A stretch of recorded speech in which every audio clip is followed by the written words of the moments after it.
I never thought a bank's fraud alert would change my life. I mean, it. The moment the bank called me, I was standing in a grocery store parking lot with one suitcase, no home, and mascara running down my face.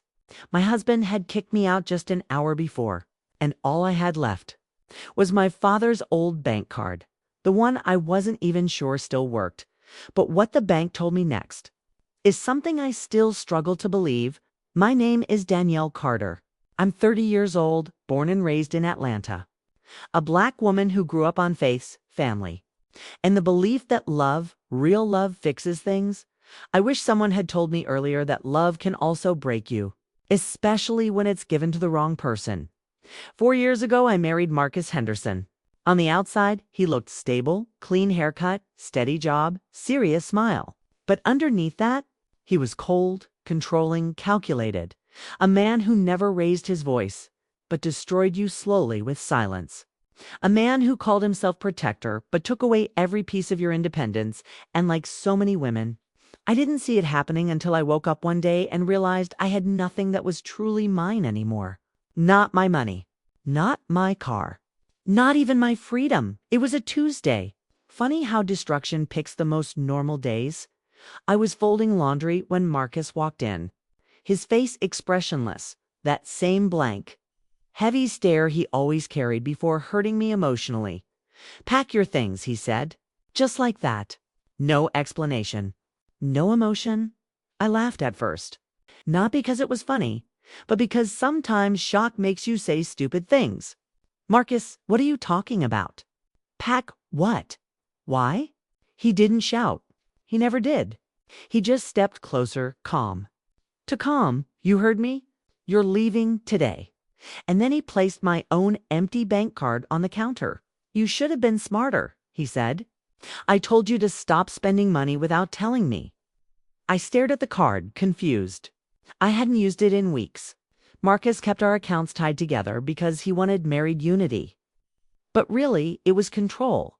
His control. He grabbed my suitcase, the same one I used when we first moved in together, and tossed it near my feet. "Get out, Danielle." That's all he said.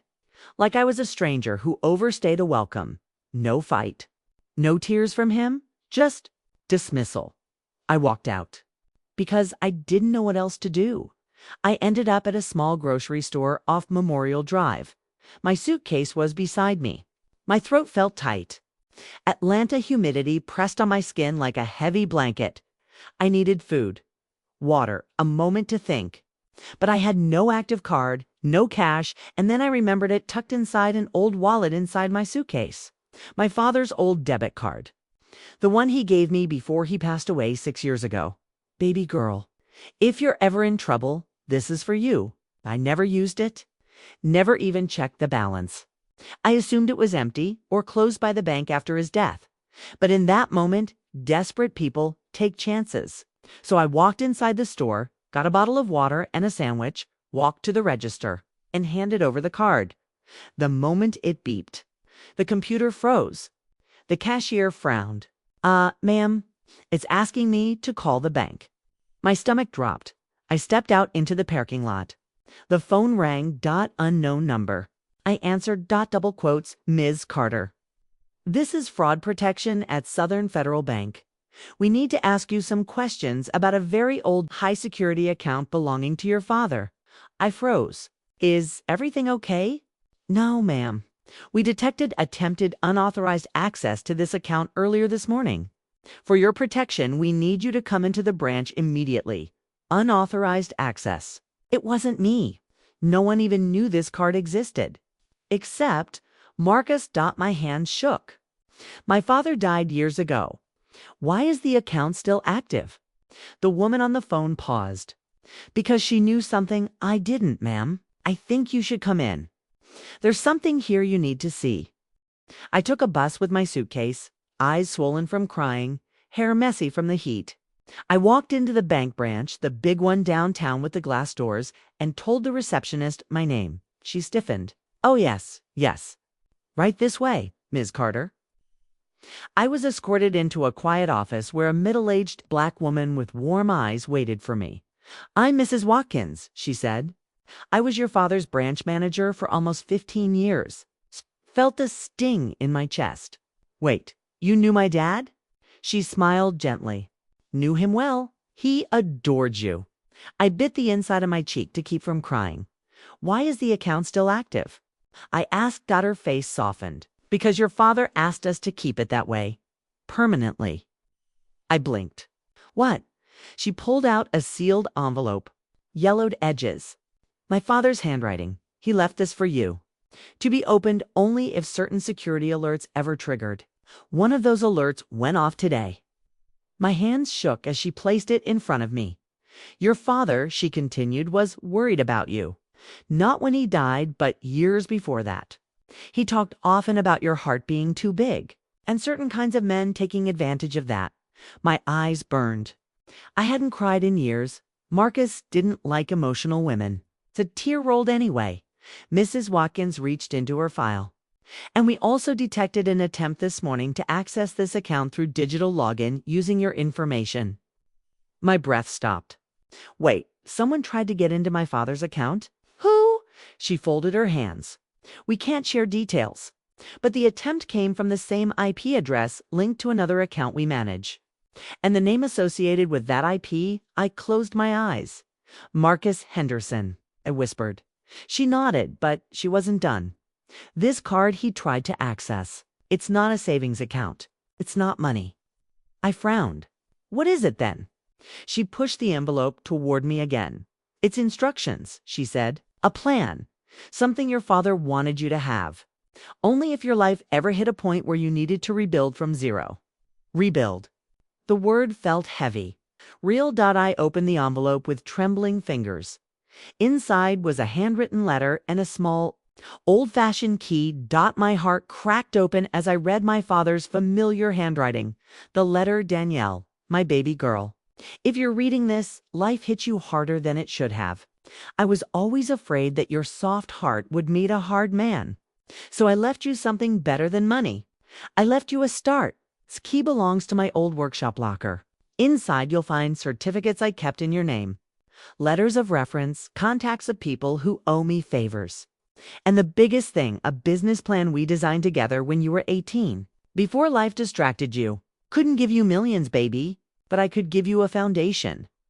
Use this to rebuild your life if anyone ever tears it apart.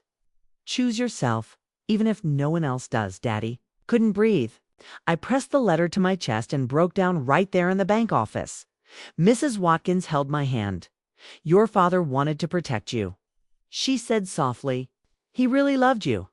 And for the first time in years, I believed someone loved me. I spent the next nights in a cheap weekly motel, the kind with loud neighbors and flickering lights. But it was mine, my space. My restart, I went to my father's old workshop, a dusty, quiet place he used to fix old furniture and bikes. I found the locker, used the key, and when I opened it, my new life stared back at me. My father had left, my old cosmetology certification, a list of beauty clients who still remembered me, a small set of high-quality tools, a printed business plan titled Danielle's Mobile Beauty Studio. I sat on the floor and cried until my chest hurt. He believed in me. Even when I did in single quotes too. I started small, doing hair out of motel rooms, doing nails at people's houses, saving every dollar, relearning the craft I once abandoned because Marcus didn't like women with independent income. I built from nothing, day by day, client by client, review by review. 3 months later, I rented a tiny studio. Nothing fancy, just a warm, safe place, painted soft pink with a mirror and a chair. Clients came. Then more. I wasn't rich. I wasn't suddenly successful. But I was free, safe. Healing. My smile came back. My curves didn't feel like flaws anymore. They felt like my power. My voice returned. My confidence rebuilt like a house brick by brick. I was Danielle again. Not Marcus's wife. Not a burden. Not a woman with nothing. Just me. 6 months after rebuilding my life, my phone rang. Unknown number. I answered. Double quotes. Mrs. Henderson. This is Southern Federal Bank. We're contacting you about a man attempting again to access your deceased father's account." I took a deep breath. "I'm not Mrs. Henderson anymore," I said calmly. "And you can tell him. He has no control here. Not anymore." The woman on the phone paused, then said with a smile in her voice, "I will update the record, Ms. Carter." Ms. Carter. It felt right. It felt whole. It felt like me. I hung up the phone and walked back into my studio. The one I built from scratch. My father didn't leave me money. He left me something far more powerful: direction, protection, and the belief that I could survive anything. And he was right. I did. If you want to hear the rest of how I rebuilt my life, the clients who changed me, the moments I almost gave up, and how I finally healed my heart, watch the full story on my channel, because sometimes the restart you fear is the blessing you needed.